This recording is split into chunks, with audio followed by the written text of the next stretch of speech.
Nous prévoyons que les prix de l'argent pourraient augmenter avant 3 $ l'once si l'activité manufacturière connaît une amélioration. Nitesh Shah, ETF Securities.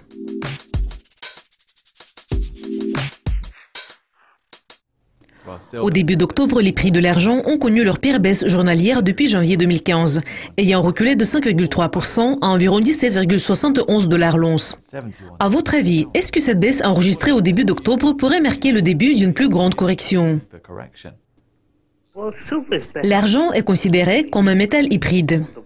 D'une part, il s'agit d'un métal précieux qui, aussi bien que l'or, pourrait représenter une valeur refuge. Mais en même temps, plus de la moitié de l'argent est utilisé à des fins industrielles. Donc, il représente également un métal industriel.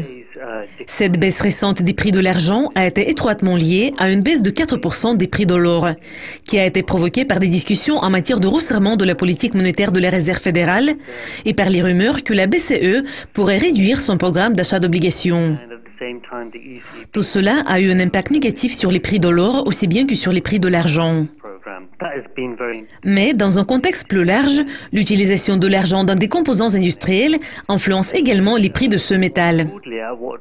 Nous voyons que le cycle industriel semble se stabiliser. Nous avons vu des données un peu plus positives des PMI manufacturiers des États-Unis et de certains autres pays, ce qui devrait apporter du soutien à l'argent.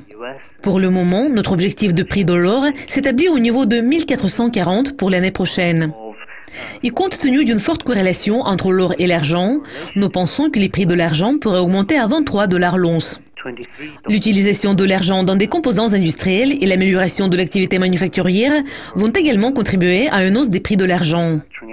En plus, nous prévoyons une baisse de l'offre d'argent, car l'activité minière dans le secteur des métaux a considérablement reculé l'année dernière. Comme vous l'avez déjà dit, la BCE envisage de réduire progressivement son programme d'achat d'obligations, ce qui pourrait prendre le marché au dépourvu.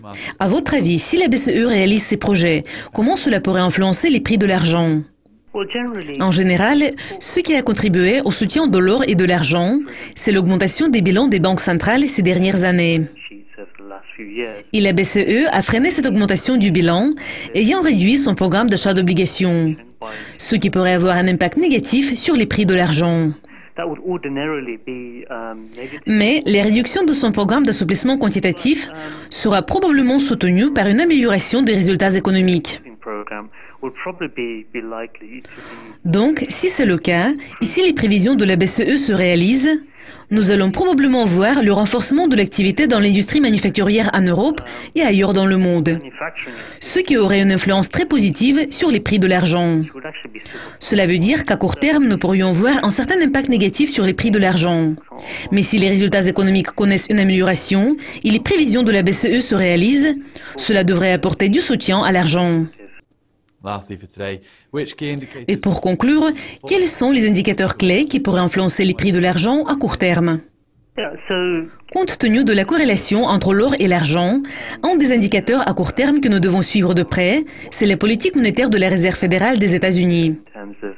Les marchés prévoient qu'il y aura une hausse des taux d'intérêt en décembre. Si c'est le cas, cela aura une influence négative sur l'or et l'argent. Mais, comme je l'ai déjà dit, l'argent est un métal hybride. Donc, il faudrait également se concentrer sur l'activité manufacturière mondiale et sur l'offre d'argent. Nous avons vu des réductions drastiques des dépenses en capital dans le secteur minier. Donc, il est également important de voir combien de mines à travers le secteur réduisent leurs investissements. Nitesh, merci. Je m'appelle Semiridit. Restez à l'écoute de Yucascopy TV tout au long de la semaine pour découvrir plus de nouvelles. Au revoir.